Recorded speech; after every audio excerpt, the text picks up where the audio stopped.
Now we are going to study branch chain reaction in the biosynthesis of the cholesterol. इससे पहले हम इसको पढ़ने से पहले हम इस तरह पढ़ लेते हैं इसको यहाँ से इसको इस तरह पढ़ना कि जैसे कि हमारा हमने पढ़ा था कि आइसोपेंटाइल 5 फास्फेट IPP होता है। ये किस में चेंज होता है? जिरेनाइल में चेंज होता है। जहाँ पर यहाँ से मैं आपको दिखा दूँ आइसोपेंटाइल क्या होगा, इसमें अपने आइसोमर में चेंज हुआ, फिर वो जिरेनाइल पायरोफास्फेट में चेंज हो जाता है।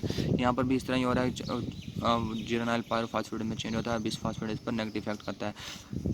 आइसोपेंटाइल पेरोनाइल फास्फेट आइसोपेंटाइल पायरोफास्फेट जिरेनाइल में चेंज होगा, जिरेनाइल फाइनेसाइल में चेंज होगा। फाइनेसाइल क्या होगा?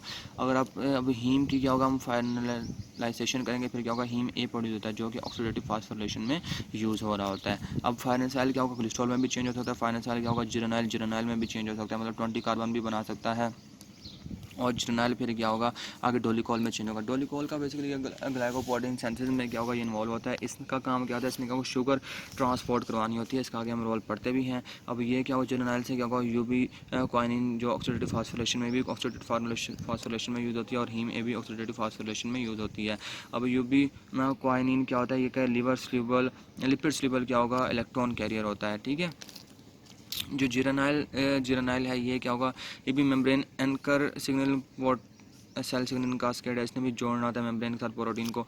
इसने भी क्या होगा, यही काम करना था। फाइनेसाइल ने भी यही काम करना होता है। उसके बाद हम यहाँ से थ्योरी पढ़ लेते हैं। थ्योरी पढ़ने में ये आ जाएगा, जैसे कि पहला जो स्टेप होता है फर्स्ट ब्रांच, ये जो होता है पहले क्या होगा, हमारे पास IPP होगा 5 carbon.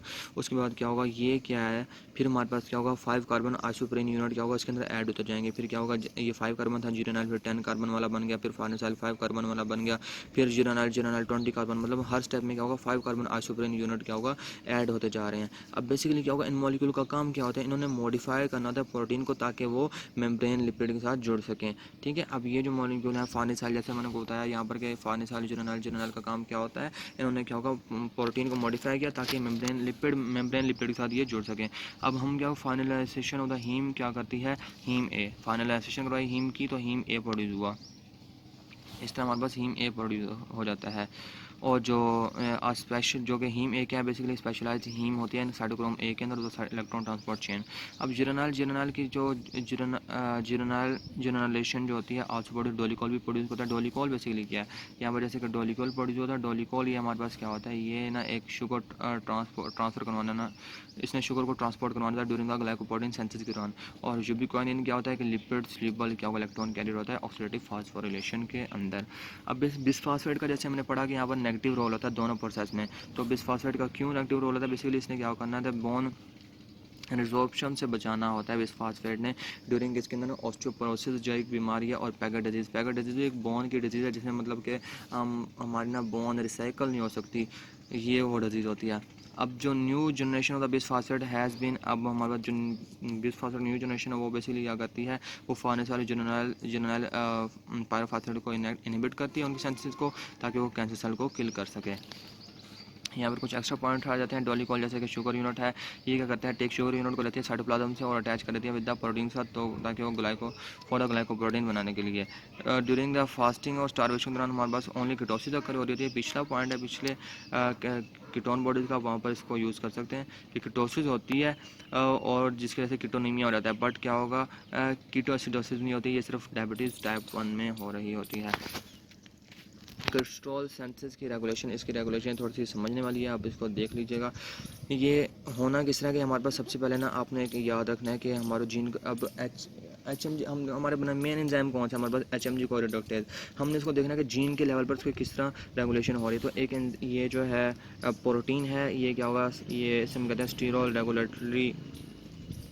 Regulatory element binding protein होती है।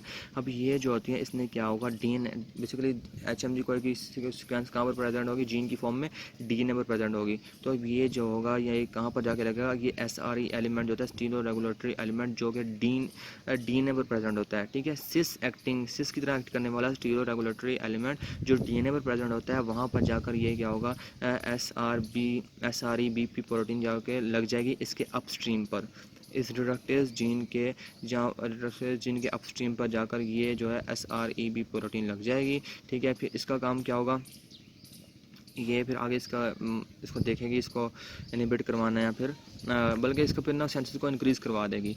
अब देखें जो इनएक्टिव जो होता है ना वो SRBP वो किस में प्रेजेंट होता है, वो स्मूथ एंडोप्लाज्मिक रेटिकुलम में प्रेजेंट होता है। और ये किसके साथ एसोसिएटेड होता है, ये हमारे पास क्या होगा एक और प्रोटीन होती है उसके साथ ये जुड़कर प्रेजेंट होता है जिसे हम कहते हैं क्लीवेज एक्टिवेटिंग प्रोटीन, जिसे हम SREB क्लीवेज एक्टिवेटिंग प्रोटीन एस्कैप जिसे हम कहते हैं। जब स्टीरॉयड का लेवल लेस हुआ ना फिर हमारे पास क्या होगा, ये जो कम्प्लेक्स बना हुआ है ना इन दोनों जुड़ के प्रेजेंट है ना किसके अंदर, एंडोप्लाज्मिक रेटिकुलम के अंदर, दोनों इकट्ठे प्रेजेंट है कम्प्लेक्स बन के। अब ये क्या होगा गोल्गी प्लेट्स में जाएगा, गोल्गी प्लेट्स में इसमें दो प्रोटीन एक्ट करेंगे, फिर क्या होगा एक स्टेबल कंपोनेंट रिलीज हो जाएगा, फ्रेगमेंट बनेगा और वो इसका वो अलग हो जाएगा ना। ये अब दोनों कम्प्लेक्स बना हुआ है जोड़ के रखा हुआ है। अब ये इनएक्टिव था, ये इससे स्कैप से अलहदा होगा और फिर ये होगा स्टेबल फ्रैगमेंट बन जाएगा और न्यूक्लियस के अंदर एंटर होगा। और ये क्या करेगा, अब हम SR जो कंपोनेंट होता है ना सिस एक्टिंग स्टीरोल रेगुलेटरी एलिमेंट, तो वहाँ पर जाके इसने क्या करा बाइंड कर जाना है और ट्रांसक्रिप्शन फैक्टर की तौर पर एक्ट करेगा। इस तरह HMG को होगी सेंसेस इंक्रीज़ हो जाएगी, फिर ये हमारे पास क्या होगा इस तरह फिर कोलेस्ट्रॉल की सेंसेस भी इंक्रीज़ हो जाएगी। अब लेट्स सपोज अगर हमारे पास क्या होगा कोलेस्ट्रॉल को हमने डिक्रीज़ करवाना है, फिर क्या होगा जैसे कोलेस्ट्रॉल अगर हमारे पास ज़्यादा है तो फिर क्या होगा ये जो है स्कैप क्या करेगा इसको सेंस करेगा, स्टीरोल सेंसिंग डोमेन होता है, इसने क्या करना है फिर अगर ये अगर लेट्स सपोज ज़्यादा है तो फिर क्या होगा ये स्कैप क्या करता है अपने आप को ना इंसुलिन इंड्यूस जीन प्रोटीन के साथ बाइंड करवा के रखता है ताकि ये यहाँ से आगे जा ना सके, ठीक है। दिस रिजल्ट जिसकी वजह से हमारे पास क्या होगा रिटेंशन होना शुरू होती है इस कम्प्लेक्स की, स्कैप और SREBP कम्प्लेक्स हो स्मूथ एंडोप्लाज्मिक रेटिकुलम के अंदर ही रहता है, ये गोल्गी प्लेट्स के पास नहीं जाता अगर कोलेस्ट्रॉल हमारे पास क्या है ज़्यादा है, जिसकी वजह जब ये इसके पास गोल्गी प्लेट्स में जाएगा नहीं फिर इसकी क्या होगा स्टेबल फ्रैगमेंट प्रोड्यूस होगा नहीं और स्टेबल फ्रैगमेंट न्यूक्लियस के अंदर जाएगा ही नहीं तो HMG कोई बनेगा नहीं। इसकी वजह से क्या होगा ये स्मूथ एंडोप्लाज्मिक रेटिकुलम के अंदर ही रहता है क्योंकि इंसिक प्रोटीन इसे बाइंड करवा के रखती है क्योंकि जब स्टीरोल का लेवल ज़्यादा होगा इसकी वजह से क्या होगा डाउन रेगुलेशन है कोलेस्ट्रॉल सेंसेस की। अब जो SR भी जैसे कि मैं आपको अगर यहाँ से पहले मैं आपको यहाँ से दिखा देता हूँ कि पहले हम ना सारी थ्योरी कवर कर लेते हैं उसके बाद आगे आपको क्लियर हो जाए। SREBP जो होता है ये वन से अप रेगुलेट करती है एक्सप्रेशन होता है जीन, ये जीन जो होता है इसका एंजाइम का इसको एक्सप्रेशन को अप रेगुलेट करती है बढ़ा देती है जो इन्वॉल्व होता है फैटी एसिड सिंथेसिस में in response to the insulin. जैसे इंसुलिन आएगा ना तो फिर क्या होगा ये जो है SREBP ये क्या करेगी इस एंजाइम को बढ़ाना शुरू कर देगी क्योंकि इंसुलिन का हम पढ़ेंगे किस तरह इफेक्ट होता है। इंसुलिन में बेसिकली क्या होगा इन्होंने डीफॉस्फोरेशन करवानी होती है क्योंकि ये HMG को है ना बेसिकली डीफॉस्फोरेशन से एक्टिवेट होता है। इंसुलिन जैसे ही आएगा तो फिर क्या होगा डीफॉस्फोरेशन होगी, मतलब कि ना इंडक्टली क्या होगा, मतलब अगर इंडक्ट वे में कहें तो बेसिकली ये एंजाइम जैसे इंसुलिन आएगा ये जो HMG को ज़्यादा बनना शुरू हो जाएगा। क्यों? क्योंकि ये क्या है ये जो है बाइंडिंग प्रोटीन ये अप रेगुलेट करवा देगी इस एक्सप्रेशन को जीन को। अब स्टीरोल एक्सेलरेटेड एंजाइम डिग्रेडेशन किस तरह होता है, डिग्रेड किस तरह करवाना है स्टीरोल की वजह से वो हम देख लेते हैं। बेसिकली जो रिडक्टेज होता है ना खुद भी एक स्टीरोल सेंसेस इंटीग्रल प्रोटीन होती है स्मूथ एंडोप्लाज्मिक रेटिकुलम के अंदर ही। जैसे कि हमारे पास क्या होगा कि स्टीरोल का लेवल अगर क्या है ज़्यादा है स्मूथ एंडोप्लाज्मिक रेटिकुलम के अंदर अगर उसका लेवल ज़्यादा है फिर क्या होगा एंजाइम इंसिक से बाइंड करके रखेगा, इंसिक से बाइंड ही रहेगा, मतलब ये इस जुड़ा रहेगा क्योंकि कोलेस्ट्रॉल का लेवल भाई पहले ही ज़्यादा है। लेकिन अगर हमारे पास क्या होगा ये हमारे पास अगर स्टीरोल ज़्यादा है स्मूथ एंडोप्लाज्मिक रेटिकुलम के अंदर तो HMG को रिडक्टेज जो होगा वो अपने आप को बाइंड कर लेगा किसके साथ इंसिक प्रोटीन के साथ। अब ये जो बाइंड हो जाएगा फिर ये क्या इसका साइटोसोल में ट्रांसफर हो जाएगा, साइटोसोल में क्या होगा फिर ये क्या होगा इसकी यूबिन कोऑर्डिनेशन एंड प्रोटोसोमल डिग्रेडेशन और द रिडक्टेज एंजाइम, फिर रिडक्टेज एंजाइम क्या होगा टूटना शुरू हो जाएगा किसके अंदर किसके जरिए प्रोटोसोमल डिग्रेडेशन के जरिए और यूबी कोऑर्डिनेशन के जरिए। हम यहाँ से थोड़ा सा पॉइंट्स पढ़ लेते हैं फिर हम वापस आते हैं एक पॉइंट की तरफ। यहाँ से मोस्ट एंजाइम क्या होगा रेगुलेटेड बाय फास्फोरेशन, ज़्यादातर ना बेसिकली HMG को है तो डिफॉस्फोरेशन से ही हो रहा है ना रेगुलेट, बट ज़्यादातर क्या होगा फास्फोरेशन से होते हैं। जब फास्फेट ऐड किया जाता है ना इसके अंदर तो फिर क्या होगा HMG को है मतलब इसकी फास्फोराइजेशन करवा रहे हैं तो ये इनएक्टिव ही होगा भाई क्योंकि ये तो डिफॉस्फोरेशन से एक्टिव होता है। Activation and D activation HMG को किसके अंदर होती है एंडोप्लाज्मिक रेटिकुलम के अंदर होती है। इनसे क्या है ये जो कम्प्लेक्स है इसको इधर उधर नहीं भागने देता। HMG को है जो टेस्ट जो होगा वो क्या है इंसिक से मिलेगा और फिर जो होगा यूबी कोलिन के साथ मिलकर ये प्रोटीसोम में चला जाएगा। HMG को है जैसे हमने पढ़ा कि इंसिक से बाइंड किया हुआ है फिर ये क्या आएगा यूबी कोलिन के साथ मिलकर प्रोटीसोम में चले जाएगा जहाँ पर इसकी डिग्रेडेशन हो जाएगी क्योंकि भाई स्टीरोल ज़्यादा है तो फिर ये एंजाइम डिग्रेड होना शुरू हो जाता है, अपने आप टूटना शुरू हो जाता है। तो ये टूटने का इसका प्रोसेस है। जब प्रोटीन हमारे पास क्या अपने लाइफ साइकिल स्पेंड कर देते हैं ना, फिर ये क्या यूबिक्वाटिन के साथ मिलकर किसके अंदर जाते हैं, प्रोटीसोम में जाते हैं, और प्रोटीन क्या होगा डिग्रेड हो जाती है, और अमाइनो एसिड क्या होगा दोबारा रीयूज हो जाते हैं। इंसुलिन बेसिकली क्या करता है, एक्टिव करता है किसको, इस एंजाइम को। क्यों? क्योंकि ये क्या करता है, फास्फेट को रिमूव करवाता है, क्योंकि फास्फेटेज को एक्टिवेट करवाता है ना। फास्फेट यहाँ पर फास्फेटेज इंसुलिन ना फास्फेटेज को एक्टिवेट करवाता है, जिसका फास्फेटेज का काम क्या होता है, इन्होंने फास्फेट को रिमूव करवाना होता है। तो HMG को है या एक्टिव हो जाएगा जब फास्फेट रिमूव होगा। ग्लूकागोन ये क्या करता है, साइक्लिक AMP को इंक्रीज करता है। साइक्लिक AMP का काम क्या होता है, ये जो होता है काइनेसिस को एक्टिवेट करता है। काइनेसिस का काम क्या होता है, फास्फेट को ऐड करवाना। तो फास्फेट जब ऐड होंगे भाई ये HMG को इनएक्टिव हो जाएगा। बाकी यहाँ पर थर्ड पॉइंट था हमारे पास, वो ये था कि हार्मोनल रेगुलेशन किस तरह होती है, बल्कि नहीं, स्टीरॉयड डिपेंडेंट फास्फोरिलेशन किस तरह होती है। हमारे पास जो है HMG को जो होता है बेसिकली किससे जुड़ा होता है, ये कोवलेंटली ना हमारे पास क्या होगा, AMPK से जुड़ा होता है, जिसे हम कहते हैं AMP एक्टिवेटेड प्रोटीन काइनेज से क्या होगा, ये कोवलेंटली जुड़ा हुआ होता है। फास्फोलेटेड फॉर्म जो होगी ना इस एंजाइम की HMG को एक, जो अगर फास्फोलेशन हुई पड़ी होगी तो फिर ये इनएक्टिव होगी, और डिफास्फोलेशन होगी फिर क्या होगा, ये एक्टिव फॉर्म होगी इसकी HMG को रिडक्टेज की। अब वो AMPK होता है, ये क्या करता है बेसिकली, ये क्या करता है, ये AMPK को AMP एक्टिवेट करवाता है। AMP कब एक्टिवेट होता है, AMP हमें कब मिलता है, जैसे हमने पीछे पढ़ा कि AMP क्या करता है, काइनेसिस को एक्टिवेट करवाता है ना, जैसे कि ये बेसिकली ये भी तो काइनेज ही तो है, तो AMP क्या होगा, इसको एक्टिवेट करवा देगा, और कोलेस्ट्रॉल की सेंसिस हमारे पास क्या होगा, कम हो जाएगी। क्यों? देखो हमने पढ़ा ना, जैसे काइनेज एक्टिवेट होंगे तो HMG को क्या होगा, इनएक्टिव हो जाएगा, क्योंकि क्या होगा, काइनेज क्या करवा रहे हैं, इसकी फास्फोरिलेशन करवा रहे हैं। इस तरह ही ATP की अवेलेबिलिटी भी डिक्रीज हो जाएगी। हार्मोनल रेगुलेशन यही है कि इंसुलिन और एपिनेफ्रिन और नॉन एपिनेफ्रिन का इफेक्ट है। ये मैं आपको ऊपर ग्राफ में समझाता हूँ। ग्राफ में आप इसको इस तरह समझ सकते हैं, इसको जल्दी से समझ लेते हैं। जैसे कि हमारे पास क्या होगा, कोलेस्ट्रॉल है, कोलेस्ट्रॉल क्या होगा, अगर ज़्यादा है तो फिर क्या होगा, N6 से क्या होगा, ये ना N6 क्या होगा, इसको जोड़ के रखेगा इस कम्प्लेक्स को। जैसे कि मैंने आपको ये बताया था, ये कम्प्लेक्स ना जुड़ के रहेगा, ये कहीं से हिलेगा नहीं, N6 साथ ही बाइंड रहेगी, और HMG कोई की रिडक्शन वो हो जाएगा।